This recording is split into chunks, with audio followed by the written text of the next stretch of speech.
Hello and thanks for watching another Glenn Maney Talks Chelsea. A bit bleary-eyed this morning, sorry about that. But then again, if it was a beauty contest, you wouldn't be here, would you? Yeah, so last night, I deliberately didn't record this yesterday. I wanted to watch it again this morning, which I have. And I wanted to go back and look at Fulham against Liverpool and Fulham against Tottenham. And gain some sort of perspective before I did this. So again, I've done those. Didn't watch the whole games, but I watched sections of it. So yeah, last night it was Fulham 0, Chelsea 1, and how can I put it? It was uninspiring, wasn't it? It was uninspiring. First of all, when the team sheet come through, I thought, "Wow, what's happened? What's happened?" Yeah, a lot of people call him for Hudson-Odoi, which is understandable. He looked decent, particularly against Morecambe. And he looks like he's got a defensive side of his game in order. I wanted Pulisic there. As it turns out, I was probably wrong because Pulisic didn't do an awful lot during the game. And Callum Hudson-Odoi looked the bee's knees when he got his 13 minutes or whatever it was. So there you go. It's all about opinions, and we're not always right, are we? So yeah, I could see some of the gripes, but end of the day, the buck stops with Frank, doesn't it? And that's what he chose. He chose Pulisic over Callum Hudson-Odoi. Yeah, so the team sheet, I think it was really down to the fact that we played Leicester on Tuesday night, which is such a quick turnaround that he was giving some of the, shall we say, fringe players a start. I wanted Billy Gilmour to start because Kante wasn't playing. I thought it was an ideal game for Billy Gilmour, but obviously Frank gets paid the big bucks. He knows better. He sees them in training. I don't. He's got a game plan probably already for Leicester, which I'm not privy to. So we'll go with the team. And for the first 10, 15 minutes maybe, the tempo was good. The style that Frank's trying to play, you could see it was what it'll be like when it's full flowing. But again, it was for 10 or 15 minutes. Then the tempo drops, the pressing drops, and we're left with a bit of a mess, to be honest. We don't. I've done another video on this. We're not filling spaces. And it's particularly noticeable when you've got someone like Aspie at right back. Aspie yesterday got ripped a couple of times for pace, which we expect, and his forward play wasn't great. The amount of times he hit the first man with a cross, I thought William was back. I thought it was William's negative. Yeah, so he goes forward, and when Kante's not playing, no one seems to drop in behind him. So consequently, we getting picked off down that side by Fulham, because Fulham are no mugs. They're not the best team in the world. They're well organised, low block, play on the break. I can see how teams like Liverpool and Tottenham have failed to break them down. So I suppose really with a not second string, but with a less than A team, let's say, out there, I thought it was a great result. Terrible game to watch, but a great result. 1-0, that'll do us. Obviously the sending off, which was a clear sending off, was a contributory factor. But those are the breaks. Look at the times we've had players sent off, and I remember Kovacic in the cup final. That wasn't even a yellow card, I don't think. But yeah, so that was a contributory factor. But you got to take these breaks when they come, and as we always say, you can only beat what's in front of you. So yeah, Frank's saying they're working hard on that training pitch. I hope they are, and mainly to cover space when we're going forward. Other problems we are so wasteful up front, aren't we? We really are. When Mason Mount hit the bar, I thought it's going to be one of those days. But when I looked round that team, Giroud had a couple of chances that were wasted. Rudiger had that. Well, it was meant to be a header, but it came off his shoulder, and I think if that had been Zuma there, that would have broke the back of the net. Yeah, I couldn't see that one. I couldn't see that one. I couldn't see the reason for that replacement. I'd love to have Frank Lampard in the room and say, why did you do that? He'd probably say to give Rudiger some playing time, but yeah, I couldn't see that change. I didn't think it brought anything to the side. Yeah, Rudiger can play the odd long ball. Maybe it was that. If it was that reason, then we have got problems, because that's our creativity from inside the wings. Oh, I've got no words, have I? That's why I'd like to see Billy Gilmore there, whether Kante's playing or not, or Havertz. You know, if Havertz looked like he was coming to some sort of form, and I couldn't see that either. But there you go. I don't get paid the big bucks, so I don't, to see these things. So, what were the standouts really for me yesterday? It was only really Mason Mount's performance. I thought he pressed. I thought he worked hard. He showed some good skill. He got a goal. He hit the crossbar, as I say. I thought he was excellent all afternoon. But I think he's an excellent footballer. And apart from one or two times this season where I thought he could have covered better, that resulted in goals, and yesterday he did. If you just watch him during that game yesterday, he does track back big style. He's obviously learnt from those couple of mistakes, and yeah, I think we're looking at someone who's going to be the complete midfield player in a couple of years. Excellent performance. All those at the start of this season, at the end of last season, who were moaning about him playing all the time, then I think he stuck it up, yeah, royal style. And I could see that coming as well. So bend over, lads. Mason Mount's here to stay. The only other thing that I could see that was positive yesterday, well, there's a couple of other things actually. When Callum Hudson-Odoi came on, not only was he more positive going forward, but he was also getting back and defending. Another young lad who's obviously working hard on the training pitch, picking stuff up from Lampard and putting it into practice. So consequently, when I see his name on the team sheet now, I'm not going to think, oh, it's going to be poor defensively down that side, whatever side he's playing. I'm going to be thinking, oh, right, okay, we got a bit of positivity there, and he'll get back and cover space. And I have to say, when Tammy Abraham come on, I thought, you know my thoughts on Tammy Abraham as a top striker. I don't rate him. Again, I hope he proves me wrong, but at this moment in time, I don't rate him. But you know what? When that lad came on, what a shift! What a shift he put in. He was only on 13 minutes, but up front, at the back, on the halfway line, making tackles.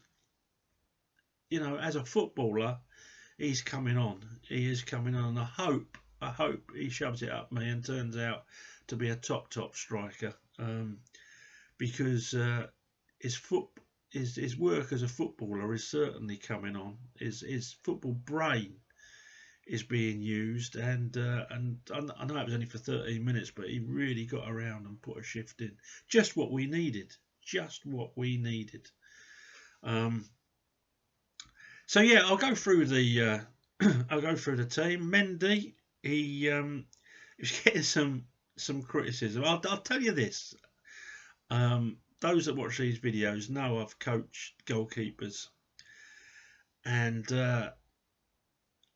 this is what I've seen. Before he joined, someone sent me some supporter sent me his mistakes, a YouTube video of his mistakes. There was a YouTube video of his best saves that they could have sent me, but they sent me his mistakes. Nearly every mistake that man has ever made, some that have cost goals and some that haven't, is because he's off his line too quick. You can look it up on YouTube yourself. Every mistake is because he's off his line too quick. I can live with that. This video had about 8 of those on there. Yesterday, he was off his line too quick and it nearly cost us a goal. When Aspie, I think it was, Aspie gave him a pass back. Luckily, Thiago Silva, oh, that was another positive yesterday. He was immense at the back. Thiago Silva was there, and then Rudiger, I think it was a couple of really good blocks. But yeah, that's occasionally going to cost us. So get used to it, because the way he plays the game, he's going to save far more by coming off the line that quick than he is going to cost us. Far more. I'd rather my keeper be quick off that line, because Kepa wasn't, was he? I'd rather my keeper quick off that line than not. So yeah, he made a bit of a rick yesterday, got away with it, and other than that, he had one save to make, which he did. Distribution okay. 3 ended up in the stands, but again, under pressure, he generally finds his man. So Mendy, yeah, I'm going to give him a 6 yesterday. He didn't have that much to do. Then, of course, Fulham had that one chance. Was it Carvalho? Was it Carvalho? Or...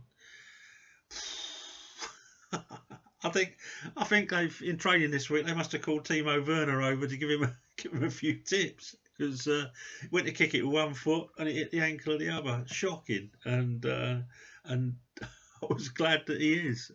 Also, I've got to say, I watched a few clips from the Fulham and Liverpool games, and he's missed some sitters there as well, so he wasn't just saving it for us.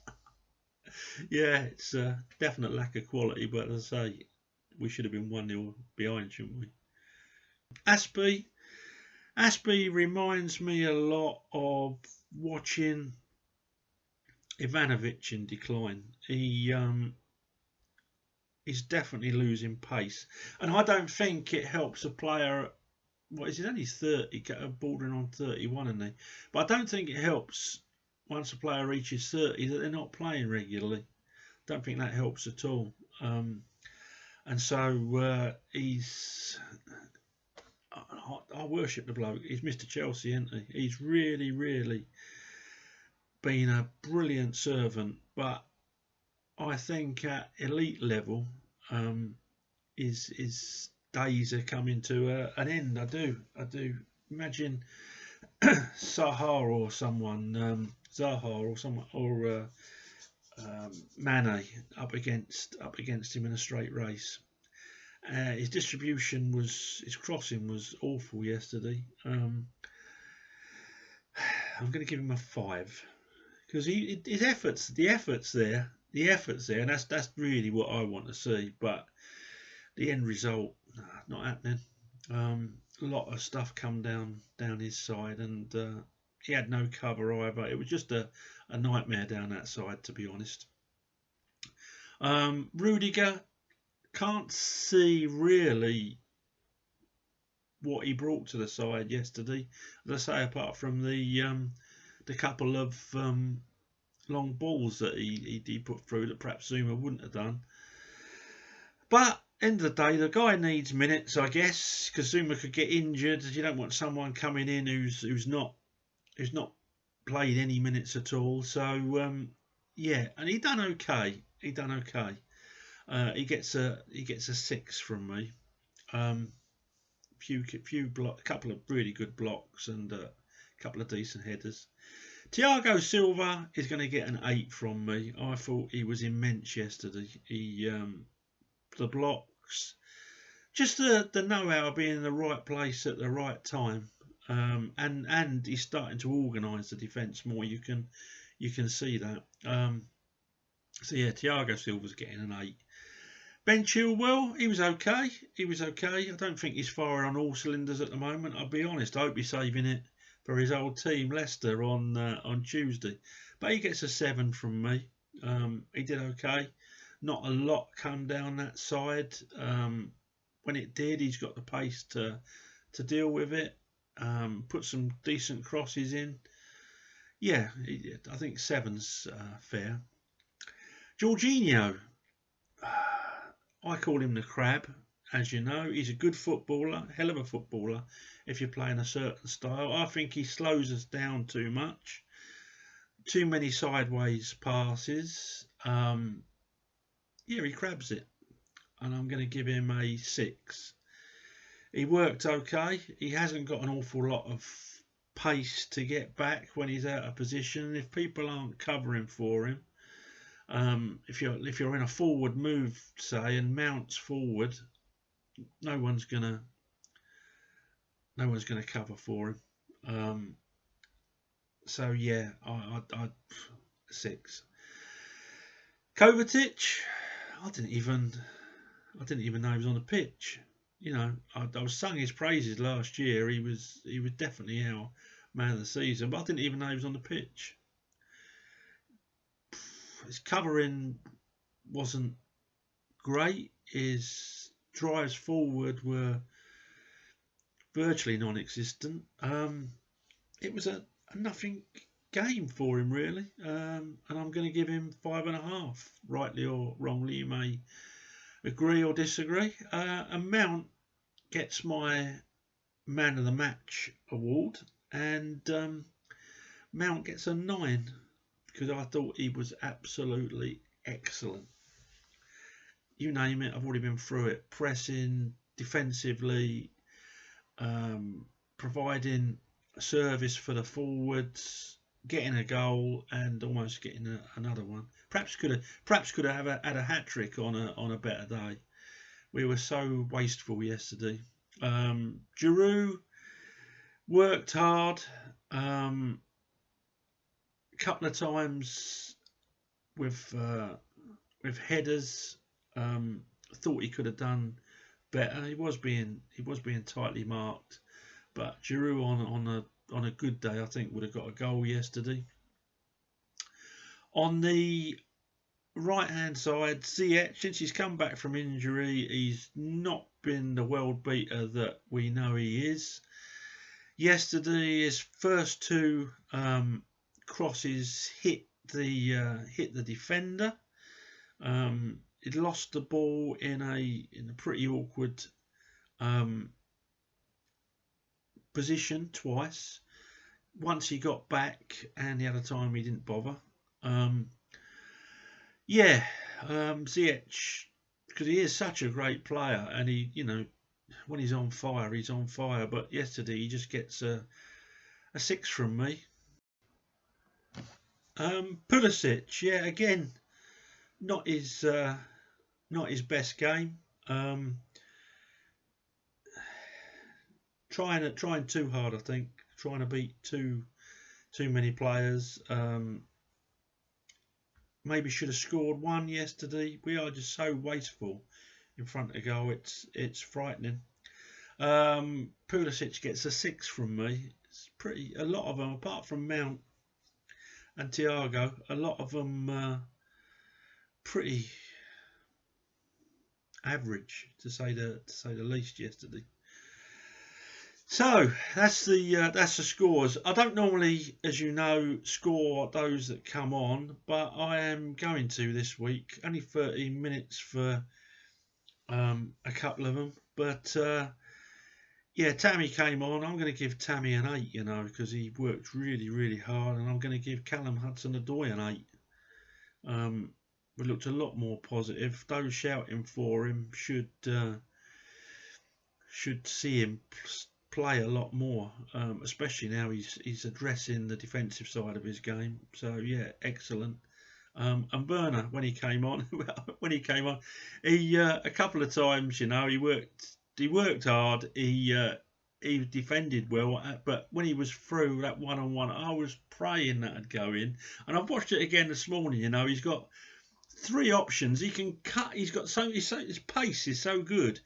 He can actually cut inside that Fulham defender and go round the keeper. He can lob the keeper because the keeper's that far off. Because the keeper, to be fair to him, did stand up tall. He stood up tall to the last minute. That wasn't as bad a miss as we all thought. But what he's tried to do, he's tried to put a bit of curve on it, and it's had no curve. So it's looked a right mess. But he had one of 3 options. He chose one and he missed. But I'm hoping that one of those goes in for him, because that's all he needs. The rest of his game is there. Just before that, he had a chance that didn't stick to him. He's just going through it at the minute. And a far lesser level I've played up front, and I've had runs like that. And some would say you've had the run like that for most of your career. But I got goals, and it swings and roundabouts. Those of you that you've practically all played the game, I guess, and football's just like that. So yeah, I'm giving Werner a 7. He didn't do a lot wrong apart from that miss, and he did put a shift in once he got on.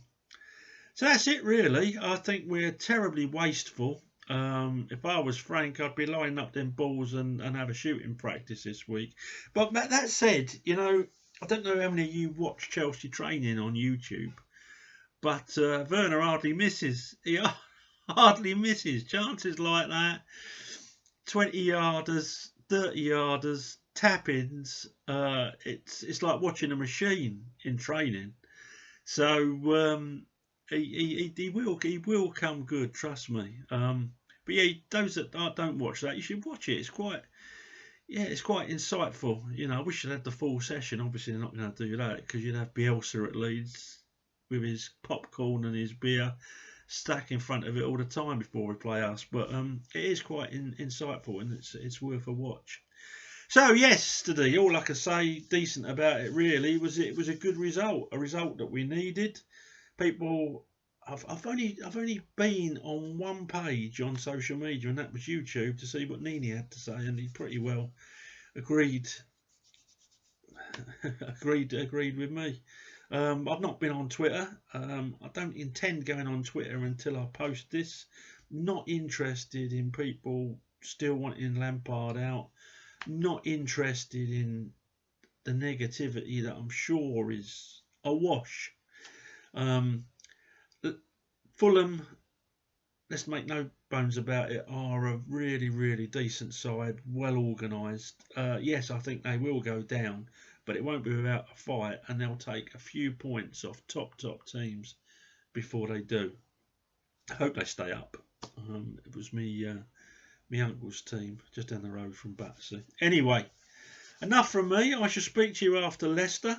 3 points in the bag, so we got to be grateful for small mercies. Don't know what Roman thought about that yesterday if he was watching it. I don't think it's done Frank any favours, but as I say, hopefully he'll take into account that Fulham are organised and now good at what they do, which is spoil games. Okay, speak to you after Tuesday. Up to Chelsea.